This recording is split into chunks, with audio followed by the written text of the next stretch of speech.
Live from London, I'm Caroline Hyde. And in New York, I'm Bonnie Quinn. This is Bloomberg Markets. Let's check in on one of those markets right now. It's time for Futures in Focus. Oil climbing as a Saudi production cut coincides with political tensions in the Middle East and Venezuela. Let's bring in Larry Shover of SFG Alternatives, who's live at the CME. Larry, talk to us about oil prices move today. Is it largely on the back of the Iran sanctions, or what else is the driver here?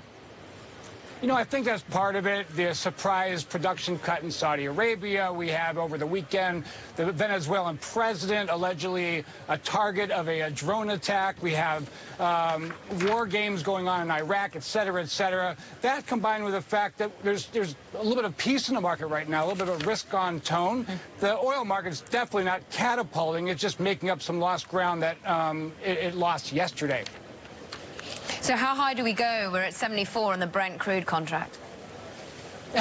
I'm hoping it doesn't go much higher, and I've been bearish on the contract for a while, and I do believe a lot of it, the civil strife, the geopolitics definitely influencing the price. But long term, I just cannot imagine, I can't think that global demand growth will remain at 1.5%. I mean, 10-year average is closer to 1%. That in mind, I just think that we're going to see a lower price by the end of the year.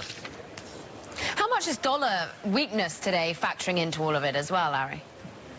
I think it's a little bit. I think it's just putting people at ease, you know, especially against the RMB. Realize right now that China's FX reserves came out better than expected. The Shanghai Composite had a wonderful night last night. That said, it just leveled off the dollar a little bit. And we all know that when it comes to the European currencies, the dollar is, following the Bund yield. So with that in mind, not moving a whole lot.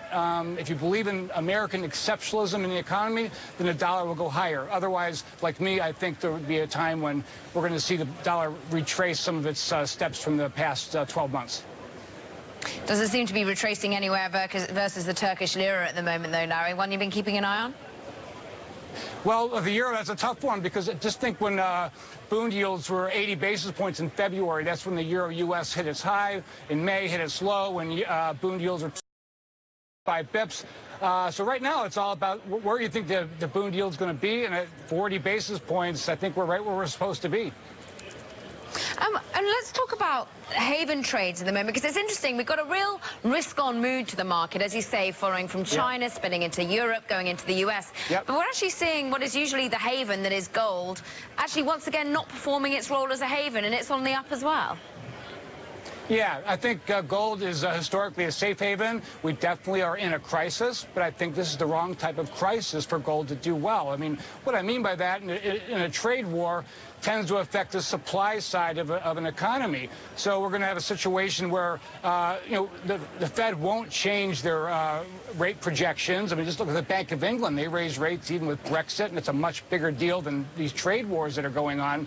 And the fact of the matter is, it could be both inflationary and recessionary, which is both bad for gold. So I think with that in mind, gold is very lackluster, acting more like a metal than it is a safe haven. Lackluster gold. Larry Shover of SFG Alternatives, we thank you for your time from the CME. Bonnie. Thank you.